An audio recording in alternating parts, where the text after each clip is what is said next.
Señor y Padre, te damos gracias en esta hermosa mañana que nos das.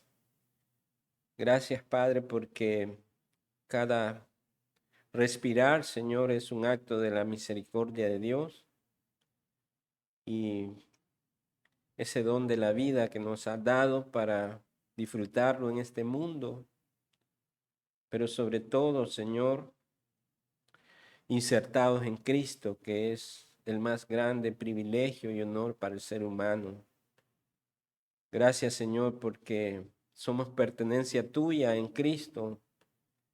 Todas esas gracias, toda la multiforme sabiduría en el Hijo han sido dadas a la iglesia, Señor, para ser partícipes de esa nueva naturaleza, una vida santa, una vida transformada, una vida que da mucho fruto, fruto de arrepentimiento, pero también frutos espirituales, Señor, que producen gozo en cualquier circunstancia, Señor.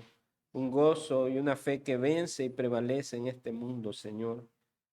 Todas estas dádivas vienen del Padre que está en lo alto, Señor, en el cual no hay sombra de variación.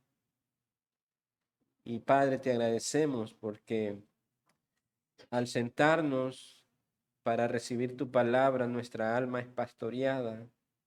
Nuestra alma recibe el alimento sólido, los nutrientes para que nuestro ser espiritual sea cada día edificado y que el Espíritu lleve cada palabra, Señor, a hacerlo por obra para progresar en nuestra santificación en este mundo. Recibe gloria en esta mañana, en el nombre de Jesucristo, tu Hijo amado. Amén y amén.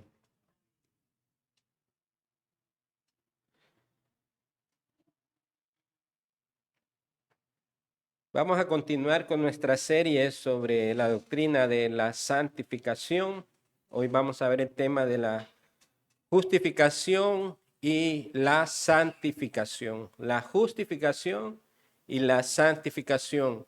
Para ello voy a usar como el esqueleto, la estructura de un estudio que hizo el pastor Arthur Pink allá por el año 1800. Bueno, él vivió del año 1886 y murió en 1952. Así que voy a usar la estructura o el esqueleto, pero en realidad no puedo decir que el estudio sea de él porque yo mezclé, nutrí más contenido, no porque no sea suficiente, pero para nuestro entendimiento, para nuestro aprovechamiento, utilicé más estudio para el contenido y podamos tener más clara esta doctrina de la justificación y la santificación desde las Escrituras. Así que vamos a desarrollar estos dos aspectos concernientes a la salvación del pueblo de Dios en Cristo. Entonces veremos, principalmente vamos a definir un poco, vamos a hablar un poco sobre la justificación, cómo se aplica la justificación en la vida de la iglesia, en los creyentes, y también la santificación. Vamos a ver cómo estos dos elementos importantes, fundamentos de la doctrina cristiana, son inseparables, es decir, no podemos separar la justificación de la santificación. No podemos solo estar en el estado de justificados y rechazar el estado de santificados o viceversa. Así que de esa manera la justificación y la santificación son como esos gemelos siameses, ¿verdad? Para poner un ejemplo de que nacen con esas dos personas, pero que son unidas en un mismo cuerpo y comparten un mismo corazón. De esa manera la justificación y la santificación son como esos gemelos siameses. Si los separamos, mueren. Entonces deben de estar unidos porque comparten un mismo propósito, un solo corazón, así como lo es el arrepentimiento y la fe, que tampoco pueden ser separados. Tanto el arrepentimiento y la fe son necesarios para nuestra salvación. Pero también vamos a ver en el estudio la distinción que hay entre la justificación y la santificación. Hay distinciones que debemos de hacer. aunque son inseparables, pero son distintos. Así que vamos a ver cómo opera la justificación por un lado y la santificación en la vida de los creyentes. Y en el mismo desarrollo del estudio en esta mañana vamos también a ver algunas herejías sostenidas en el periodo de la historia de la iglesia que fueron condenadas en los concilios, pero que hoy en día están presentes, han mutado con el tiempo, pero siguen siendo las mismas doctrinas que fueron condenadas en el pasado y cómo hoy eso afecta en cómo ven los creyentes en algunas iglesias la justificación, la santificación y la salvación. Entonces veamos en nuestro primer punto cómo opera la justificación y la santificación en la vida del creyente. ¿Cuál es la razón por la cual es necesaria la justificación y la santificación en el hombre? Y en primer lugar, hermanos, la razón por la que es necesaria la justificación y la santificación en el hombre en su estado natural, es evidente que hay dos efectos principales e inseparables en el pecado también. Así como opera esa justificación y santificación que son inseparables, también en el estado natural caído de los hombres, el pecado, hay dos efectos principales e inseparables en cuanto al pecado. En primer lugar, la corrupción inmunda que causa el pecado en el hombre. Es una corrupción total, pero también hay una culpa terrible que implica esto de vivir una vida en pecado. Hay una culpa que no puede ser absuelta por ningún esfuerzo humano. No es con terapias, no es yendo a psicólogos, ¿verdad? Algunas personas dicen, me siento tan mal en esta vida, pero no sé lo que me pasa. Y entonces acuden a algunos lugares, primero van a médicos para ser medicados, ya sea por cuestiones depresivas o por diferentes razones, aunque no negamos esos estados. Sin embargo, hoy es común que la gente busque sentirse bien, buscando estos lugares como los psicólogos que le dicen pues lo que quieren escuchar, pero no van a la médula del problema del hombre, porque su culpabilidad puede ser ahí un poco por un tiempo determinado, como que pueda tener cierta calma por lo que fue a visitar y le dieron consejos y terapia, pero ciertamente no va a ser quitada de su vida porque está en su parte interna y ahí no puede llegar un poder, ningún poder humano puede llegar. Así que la corrupción inmunda y la culpa terrible que esta implica son estas dos cosas que suceden al hombre en su estado caído. Por esa razón, entonces, la salvación del pecado requiere tanto una limpieza como un estilo de vida congruente de parte del que ha de ser salvo. Dado de que la inmundicia, la corrupción está en el hombre y también la culpa, el hombre necesita entonces ser salvado de ese pecado, ser limpiado de ese pecado para llevar una vida congruente de parte del que ha de ser salvo. Así que hay dos cosas absolutamente indispensables para que cualquier criatura more con Dios en el cielo. En primer lugar, un derecho válido a gozar de esa herencia y la aptitud para disfrutar de tal bendición. Ahora, ¿cómo es esto? El derecho válido de gozar de esa herencia es concedido en la justificación. Y la aptitud comienza con la santificación. El derecho es concedido porque alguien nos ha declarado justos y ha quitado la culpa, pero también la aptitud comienza con la santificación, con desear a Dios, con amar su ley, sus mandamientos, obedecerlo y andar en esa novedad de vida. Así que vemos que ese estado natural del hombre en corrupción, en maldad, en esa contaminación y en esa culpabilidad, ningún hombre puede ser absuelto de ello.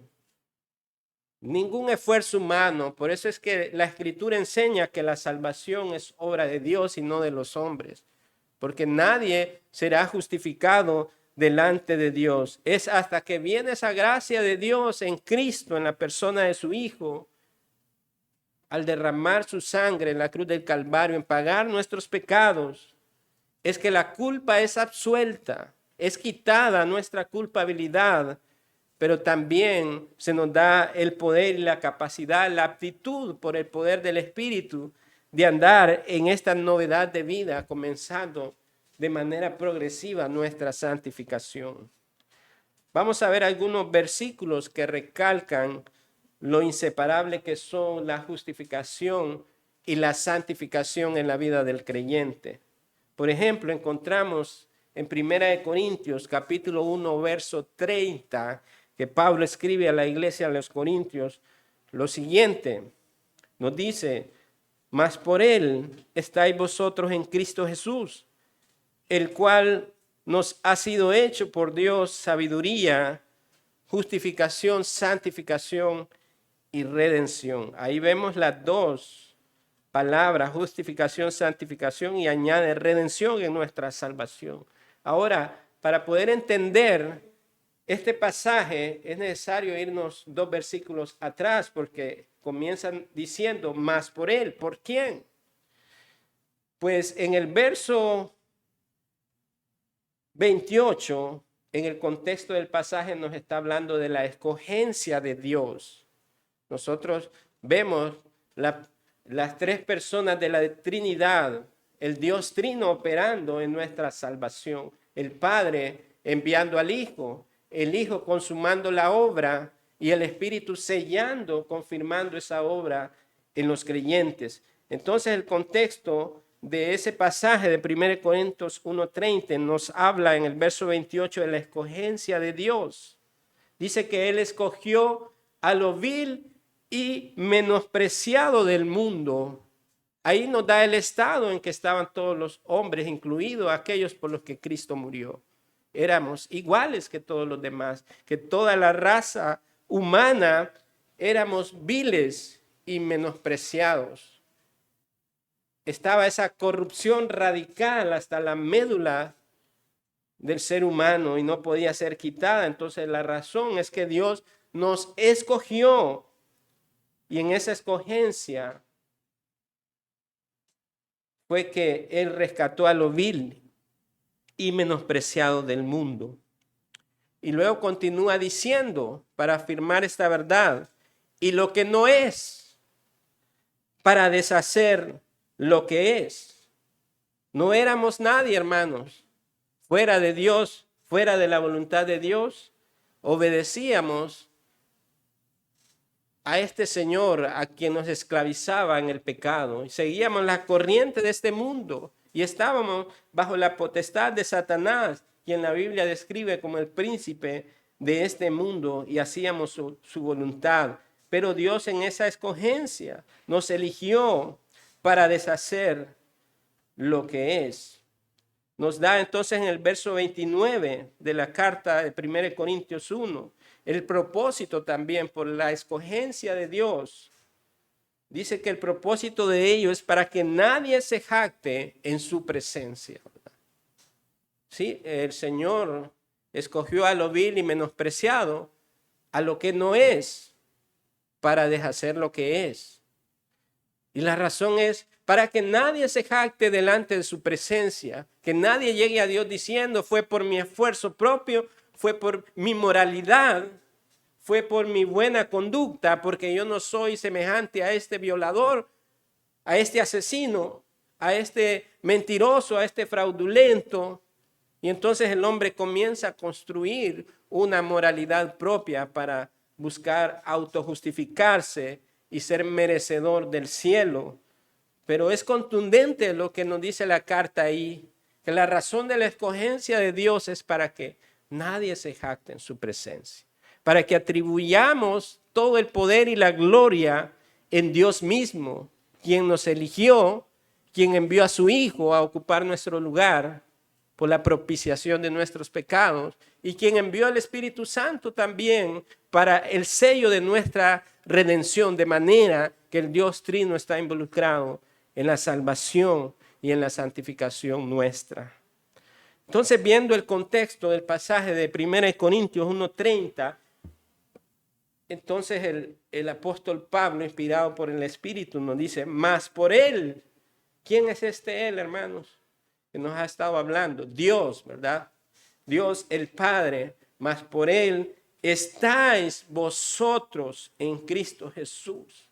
La fuente es Dios el Padre y el medio es su Hijo, Cristo Jesús, mas por él estáis vosotros en Cristo Jesús. Todos los regenerados que han sido elegidos por el Padre y dados al Hijo están en el Hijo por voluntad divina. Y el verso continúa diciendo, el cual nos ha sido hecho, este es Cristo, nos ha sido hecho por Dios sabiduría, justificación y redención, nos dice la Escritura. Vemos entonces que Cristo llegó a ser sabiduría a nosotros desde Dios. Llegó a ser justicia, pureza, rectitud, que es santificación, y también redención. Él pagó nuestro rescate y el pago fue algo invaluable, hermanos. Algo que ni las riquezas ni todos los tesoros de este mundo podían pagar la deuda que teníamos delante de Dios. Por eso Él se presenta entregando su vida en rescate por nosotros, derramando su sangre en rescate por nosotros. Observe entonces estas 4 gracias de Dios que han sido dadas a los creyentes a través de su Hijo. A los creyentes se les ha dado la sabiduría de Cristo. Usted tiene la sabiduría de Cristo. Esa sabiduría que ha sido revelada en las Escrituras, especialmente en el Nuevo Testamento, conocemos la gloria de Dios en su Hijo. Conocemos todas las riquezas de su gracia en su Hijo. Entonces comencemos por ahí. Lo que hemos recibido es la sabiduría de Dios en Cristo. Tenemos la sabiduría de Cristo en nuestra vida, pero también nos ha impartido su justicia, la justicia de Cristo, no la nuestra. Cristo se presentó ante el Tribunal Supremo, delante del Padre, el Juez Supremo, para ser condenado en nuestro lugar. Por eso es que la justificación es penal, porque Él pagó la deuda, Él absolvió al culpable. Es como esos que llevan a ser juzgados, ¿verdad?, a los tribunales. Esto lo vemos en Estados Unidos. Sabemos que en nuestros países no hay esa norma de justicia. Pero un criminal es presentado, pero al rey de ese lugar, pues se le ocurrió, por decirlo así, o le plació perdonar a ese culpable, absolviéndolo de toda culpa. Entonces, alguien que es absuelto de toda culpa delante del Supremo Juez no puede volver a ser imputado en los cargos que se le habían presentado. Ahora el juez elige a quien perdonar y a quien no. Todos son deudores, todos son culpables, pero el que haya sido absuelto no está en la posición, ni el otro que no fue absuelto, de reclamar a este juez, pues los dos debían de pagar la misma deuda. Sin embargo, en la sabiduría de Dios, eligió perdonar a unos culpables y pasó por alto a los demás. Así que la justicia de Cristo es aplicada únicamente a su pueblo por el cual Él murió, no por toda la humanidad, hablando numéricamente en todas las edades. Dios tiene un pueblo para sí.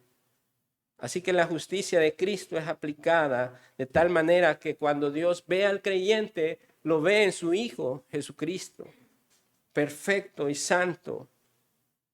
También en Cristo hemos recibido su rectitud su santificación. Por eso la Escritura nos habla de que hemos sido santificados en Cristo. Esto es en Cristo, hermanos, no fuera de Cristo, no por nuestros propios esfuerzos humanos, es en Cristo, porque estamos insertados en Cristo, hemos recibido su rectitud. ¿Qué otra cosa nos dice el texto que recibimos? El pago del rescate, nuestra redención, hermano. Así que viendo estas 4 gracias divinas, en ese pasaje que hemos recibido la sabiduría de Dios en Cristo, la justificación absuelto de la culpa, la santificación posicional en Cristo, la redención, el pago por nuestros pecados. Hermanos, nos damos cuenta el fundamento firme en el cual nosotros estamos. Y la razón por la que nosotros debemos entonces comportarnos como es digno del Señor, como nos dice Pablo en la Escritura. No menospreciando esa gracia, hermanos. Porque ¿quiénes somos nosotros, hermanos, si el Señor nos las concedió en Cristo? ¿Por qué hemos de menospreciarlas, incurriendo en nuestros delitos y pecados delante de Dios? Traicionando a aquel que nos dio la vida, aquel que derramó su sangre por nosotros. Entonces, siempre tengamos presente, cada vez que seamos tentados, cada vez que seamos afligidos por este poder que aún opera, que se asoma constantemente, diariamente en nuestra vida, llevándonos a pecar, debemos considerar estas gracias maravillosas que hemos recibido de Dios en Cristo, para que eso sea el freno para nosotros. No debo traicionar a mi amado Dios, a mi Salvador y Señor. No debo traicionar porque fue mi pecado, como dice alguien por ahí, fue mi pecado quien lo colgó en esa cruz. Tenemos estas 4 gracias maravillosas en Cristo Jesús.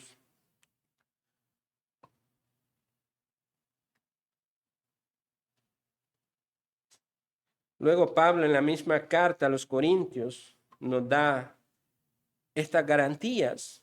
Esto se continúa ampliando y si escudriñamos más en la Escritura, encontraremos cuántas perlas preciosas, como ese firme fundamento de nuestra fe, hermanos. Pablo nos continúa hablando siempre en la misma carta en 1 Corintios, capítulo 6, versos 11. Nos dice: ya habéis sido lavados. Y note aquí que estos verbos todos están en tiempo pasado. Ya habéis sido lavados. Ustedes ya han sido lavados. Ya habéis sido santificados. Ya habéis sido justificados. No es que vamos a lograr estas cosas, hermanos. No es que al final, a ver si al final persevero y llego a ser salvo, entonces sí voy a ser justificado, lavado, santificado. No, la Escritura nos dice que ya hemos sido lavados, ya hemos sido santificados y ya hemos sido justificados. Evidentemente, esto es en Cristo, posicionalmente en Cristo. Ya hemos sido lavados de toda inmundicia de nuestro pecado. Ya hemos sido santificados y ya hemos sido justificados. Como estas 3 acciones consumadas en la persona de Cristo que hemos recibido de Él se aplican a nuestra vida, hermanos. Si ya hemos sido lavados de nuestro pecado, si ya hemos sido santificados posicionalmente, si ya hemos sido justificados, que vemos entonces la obra de Dios, que no es algo a ser logrado por algún ser humano fuera de esa gracia divina. Por eso el texto dice: para que nadie se jacte en su presencia, porque esta es una obra de Dios. Ahora bien, hermanos, si estas obras y estas gracias de Dios en Cristo la hemos recibido como entes pasivos porque no hemos hecho un esfuerzo, no hemos producido esto, no significa que entonces debamos actuar de manera pasiva. No significa que no exista una responsabilidad nuestra, hermanos. De ninguna manera, esto no es un salvar para hacer lo que nosotros querramos en esta vida. No es un salvar para que nos comportemos como antes, sino un salvar que agrada y glorifica a Dios.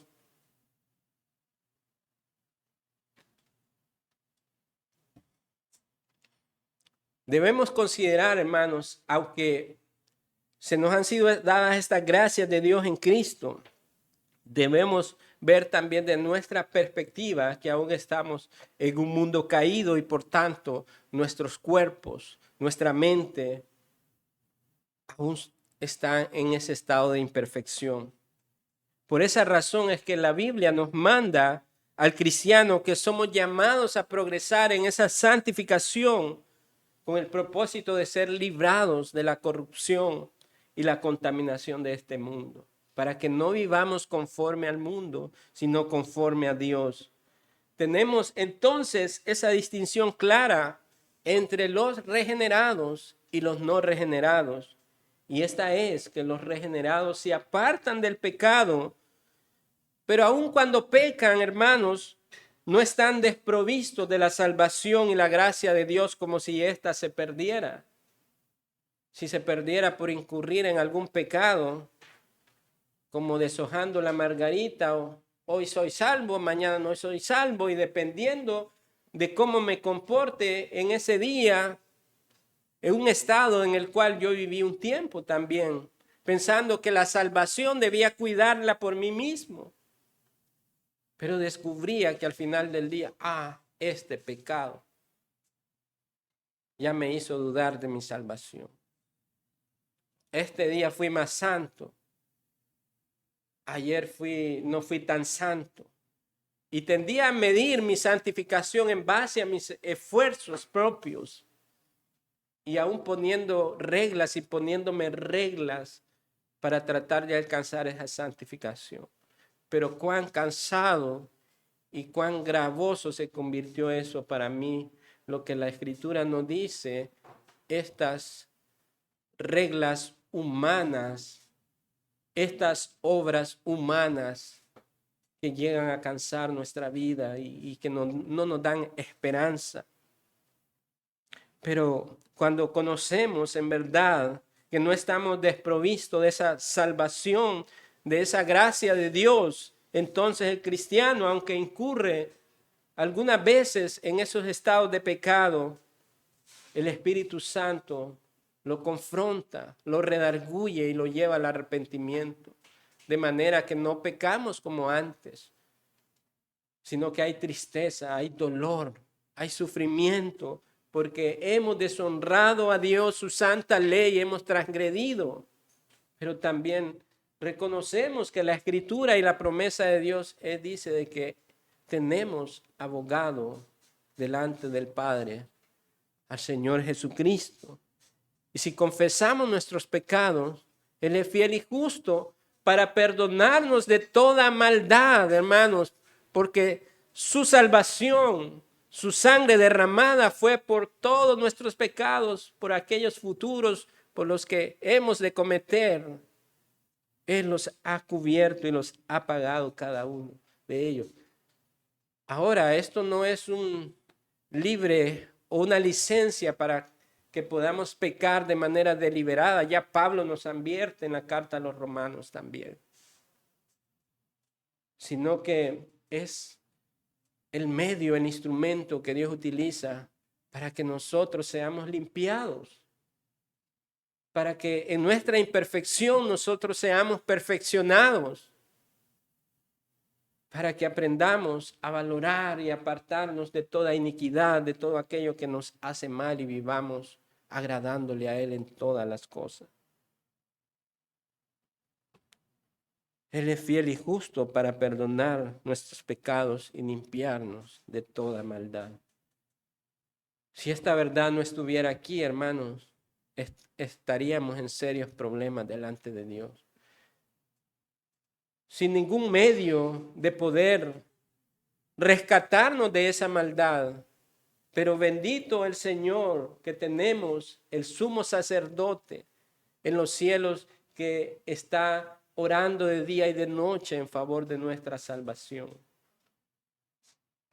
De manera que es así como opera la justificación y la santificación en nuestras vidas. Estas bendiciones van mano a mano, nunca lo fueron, nunca lo serán, nunca pueden ser separadas, tal como el aroma del delicioso de la rosa o del clavel no pueden separarse. La justificación de la santificación, nos dice Arthur Pink. Y él continúa diciendo, traten si pueden separar la roca de la fuerza de gravedad de la tierra o el fuego del calor. Si estos cuerpos y sus propiedades esenciales, si estas causas y sus efectos están indisolublemente conectados, así también nuestra justificación y nuestra santificación no se pueden separar, hermanos.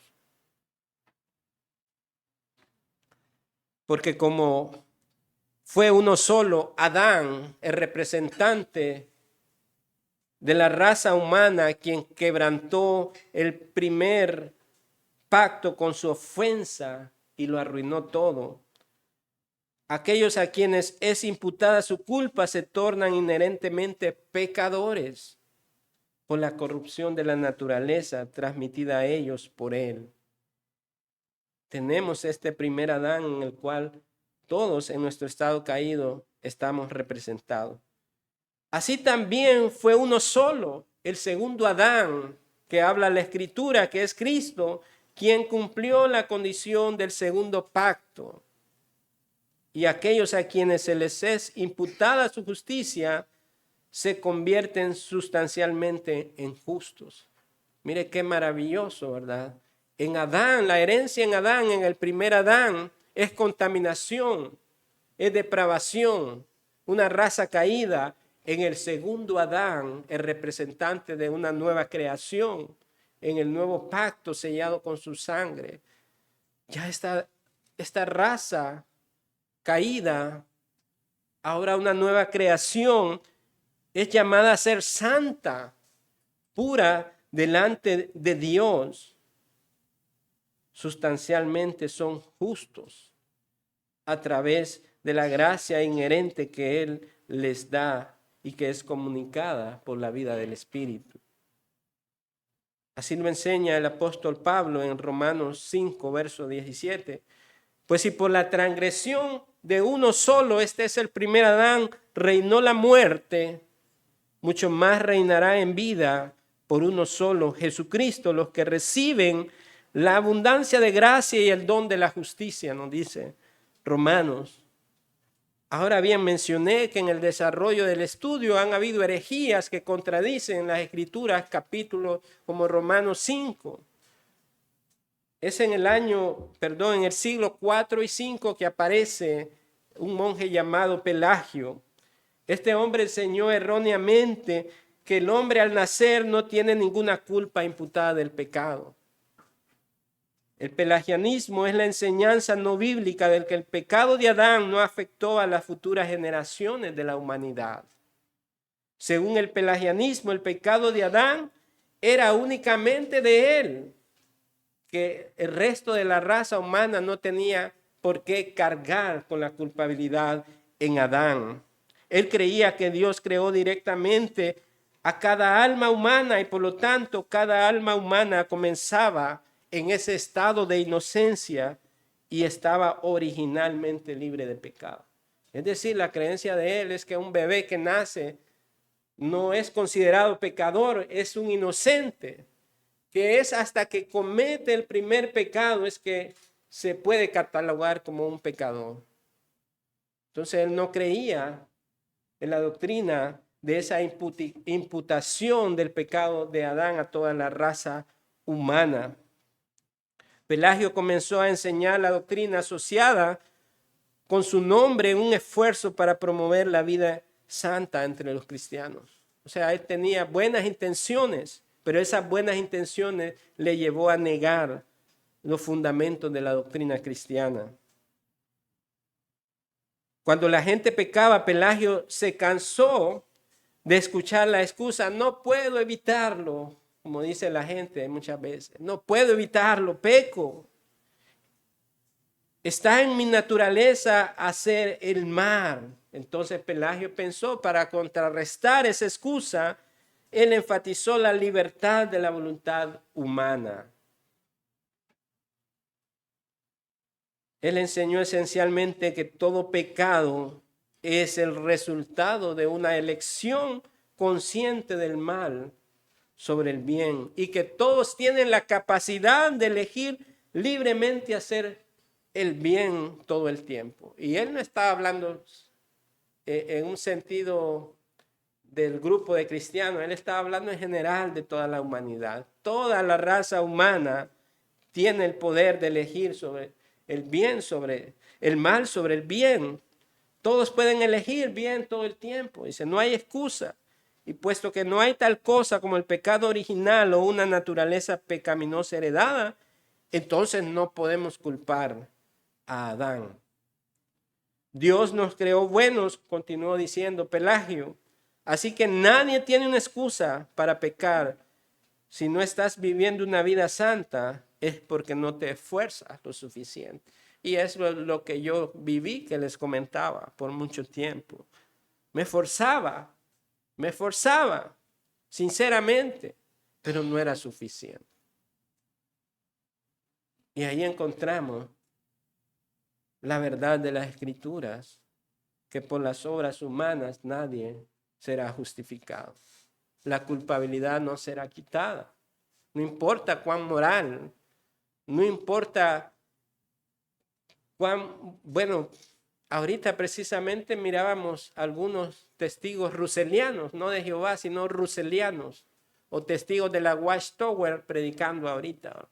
Están haciendo una obra que al ojo humano puede ser piadoso, puede ser incluso digno de alabar, como estas personas andan predicando y externamente se ven como buenos cristianos, entre comillas, pero su naturaleza está en Adán.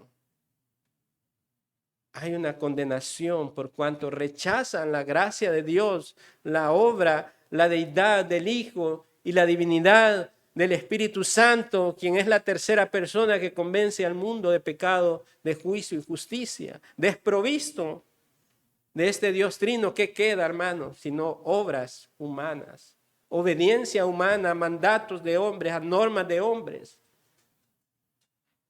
por piedad aparente, externamente que se vea, una falsa piedad que nos dice la Escritura. Carente de esta gracia divina no sirve de nada. Por esa razón, los concilios de la iglesia, especialmente concilio de Cartago en el año 418 después de Cristo, condenaron a este hereje, lo llamaron hereje a Pelagio, y fue condenada la doctrina que él esparcía. Y una vez más, en el concilio de Éfeso, en el año 431, nuevamente fue condenada porque siguió siendo esparcida en esa época. Pero hoy en día, esta misma herejía ha sido mutada. Se le llama semipelagianismo. Pues algunos de los discípulos pues rechazaron, sí, creo que estaba equivocado Pelagio, que el hombre no es bueno por naturaleza, que en verdad la culpa de Adán le ha sido imputada y que toda la raza humana ha caído, dice el semipelagianismo. Pero aún el hombre en su libre albedrío puede elegir el bien, puede elegir a Dios. Y esta doctrina está dispersa en la mayoría de nuestros círculos cristianos. Pero ¿qué dice la Escritura, hermanos? ¿Qué es lo que importa realmente? La Escritura retrata al hombre como muerto en sus delitos y pecados. Un muerto no tiene capacidad de hacer algo para resucitarse a sí mismo. Y el capítulo 5 de Romanos precisamente desbarata este sistema de creencia y la contribución también de la teología reformada en enfatizar la total depravación del hombre nos lleva a tener una mayor comprensión y claridad acerca del problema real del hombre. A través de la depravación total o la caída radical, las demás doctrinas se desprenden. Todo comienza reconociendo el estado caído del hombre en su totalidad, de la necesidad de la gracia de Dios para cambiar un estado radical de muerte y condenación, a infundirle nueva vida en Cristo Jesús. Así que de esa manera reinó la muerte por la ofensa de Adán. Todos, la raza humana, a la posteridad fue destinada a la destrucción, muertos en los delitos y pecados. Por lo tanto, los que reciben el don de la justicia tienen que ser llevados a reinar en vida, no solo por el derecho que tienen debido a la justificación, sino también moralmente en virtud de la santificación. Aunque absolutamente inseparables, estas dos grandes bendiciones de la gracia divina también son bastante distintas. Por ejemplo, hermanos, ¿cuál es la distinción que debemos de hacer entre justificación y santificación? Hay algunas aquí. En la santificación, de hecho, algo nos es impartido a nosotros. En la justificación, solo nos es imputada. Recibimos de Cristo, pero en la santificación algo se nos es impartido para que nosotros podamos participar en esa naturaleza, combatiendo la corrupción del pecado. La justificación se basa totalmente en la obra de Cristo realizada para nosotros. La santificación es principalmente una obra realizada en nosotros a través del Espíritu Santo. Ahí vemos la distinción. En la justificación es Cristo nada más, pero en la santificación es una obra realizada en nosotros, en la operación del Espíritu Santo. Otra distinción, la justificación tiene que ver con su objeto en su sentido legal. Cristo legalmente ocupó nuestro lugar y ya no hay culpa para los que Él pagó la deuda, y termina en un cambio relativo, la liberación del castigo que confiere derecho a la recompensa.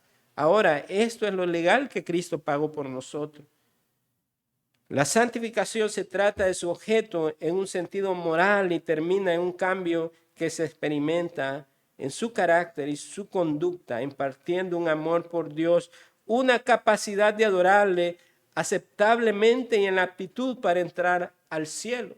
Entonces vemos que la santificación tiene que ver directamente con nosotros, con nuestro proceder, con nuestra vida santa. Pero en la justificación siempre es Cristo, solamente Cristo. La justificación es por una justicia que está fuera de nosotros, hermano. La santificación es la obra del Espíritu llevada a cabo en nosotros. La justificación es realizada por Cristo como sacerdote y tiene que ver con sufrir en sí mismo la pena del pecado. La santificación es realizada por Cristo como Rey y tiene que ver con el dominio del pecado. La primera cancela su poder de condenar y la segunda libra del reino de su poder. ¿En qué difieren la justificación y la santificación en su propósito? Como nuestro último punto de este estudio. Veamos 5 distinciones más en las que difieren. Y esto no significa, porque digamos que difieren, que se contradicen, sino en su alcance, en su propósito en cada una.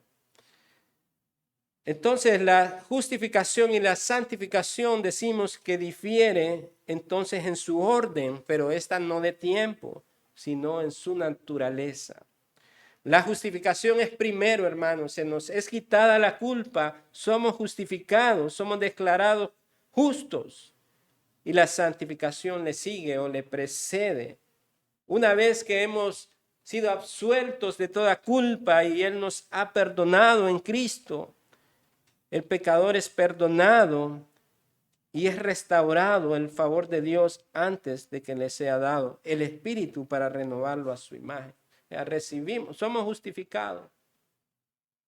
Pero en la santificación le precede, porque no queda ahí en ser salvos, sino que es el inicio de una vida que debe de progresar hasta el día final. También difiere en su diseño. La justificación elimina la obligación de que haya condenación. Ese es el diseño de la justificación. Justificados, nos dice Romanos 5, tenemos paz para con Dios. Así que la justificación lo que hace es que elimina la obligación de que haya condenación. No hay condenación para los que están en Cristo Jesús. Elimina la condenación. Pero la santificación limpia de contaminación. ¿Ve la distinción o la diferencia? La justificación nos absuelve de toda culpa. Ya no hay condenación. Pero en el creyente aún hay un residuo de contaminación del pecado porque estamos todavía en esta era caída. Pero la santificación lo que nos hace es limpiarnos de esa contaminación. Es algo consecuente con esa justificación que se nos ha sido dada. También difieren en su forma. La justificación es un acto judicial por el cual el pecador es pronunciado justo. La santidad es una obra moral por la que el pecador es hecho santo. Ve ahí las distinciones. Lo primero tiene que ver exclusivamente con nuestra posición ante Dios. Lo segundo concierne principalmente a nuestro estado. Difieren también en su causa. Lo primero, la justificación surge de los méritos de la satisfacción llevada a cabo por Cristo. Y lo segundo, procede de la eficacia de ellos. Nosotros progresamos en nuestra santificación porque Él es santo, es puro, recto, perfecto. Sed santos como yo soy santo, nos dice el Señor. Es consecuente y es eficaz porque procede de ello. También difieren en su finalidad. La justificación, lo primero, otorga un título para heredar la gloria eterna. Porque si hemos sido salvados en Cristo, heredaremos la gloria eterna de manera segura porque estamos en Cristo. Y la santificación es el camino que nos lleva a esa gloria eterna. Vemos las distinciones, ¿verdad? Vemos en qué difieren y sin embargo cómo están unidas, de tal manera que no podemos separar la justificación de la santificación. Ambas son necesarias para completar esta gloriosa salvación que se nos ha dado en Cristo Jesús. Isaías 35:8 nos dice, y habrá ahí camino y será llamado camino de santidad. Habrá allí camino y será llamado camino de santidad. Hemos visto en esta mañana la unidad que existe entonces entre la justificación y la santificación, pero también la distinción que hay entre ambas. Ahora, ¿de qué manera este tema debe de afectar nuestra vida en nuestra condición como hijos de Dios? Veamos algunas cosas importantes. En primer lugar, en que usted debe de admirar la profunda gracia de Dios al escogernos en Cristo Jesús para salvación. Reconozca que Él fue quien lo salvó, quien pagó el rescate y que nada podemos hacer, mucho menos jactarnos delante de su presencia. En segundo lugar, si usted ha sido declarado justo, libre sin culpa, porque Cristo ocupó su lugar pagando la deuda impagable por el ser humano, esta justificación no le ha sido dada para que ande desordenadamente en la vida. Al contrario, se le ha sido dada para que viva ordenadamente conforme a la norma de Dios en este camino de la santificación. En tercer lugar, la santificación que procede a esta justificación es una obra del Espíritu obrando en su vida. No hemos sido llamados entonces a resistir esa obra, sino a abrazarla, a producir el fruto espiritual, a sembrar en lo espiritual y no en lo carnal. Y finalmente, en cuarto lugar, cuando sienta tentación por el pecado o haya incurrido en él, recuerde su posición en Cristo, que ya ha sido lavado, que ya ha sido santificado y que ya ha sido justificado. Tenemos nuestro sumo sacerdote que intercede de día y de noche por nosotros. Arrepiéntase de su pecado, sienta tristeza por su pecado, pero no deje que la culpabilidad lo aprisione. Hay perdón en la sangre de Cristo, pero también apártese de todo pecado. Y así verá cómo progresa su vida en esta santificación, en esta maravillosa obra que está haciendo Dios en viles pecadores que han sido lavados por la sangre del Cordero. Oremos para finalizar, hermanos, en esta mañana.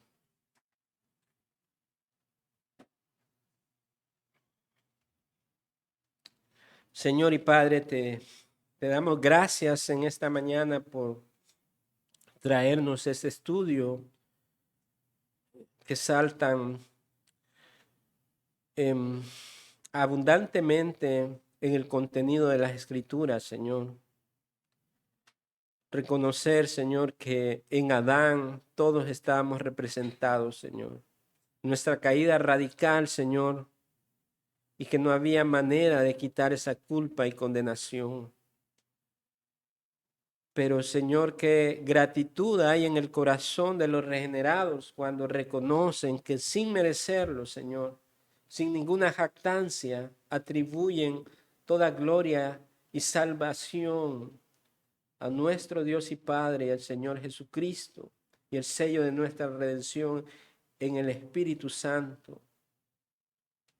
Y con ello, Señor, que hemos recibido todas estas gracias divinas, Señor, no para simplemente guardarlas ahí como un conocimiento, Señor, intelectual, sino como esos medios que nos lleven a transformarnos en nuestra manera de vivir, de hablar, de conducirnos con la sabiduría de Cristo, Señor, siendo justos porque tú eres justo, Señor, porque ese es el supremo llamamiento, ser semejantes a nuestro Señor Jesucristo.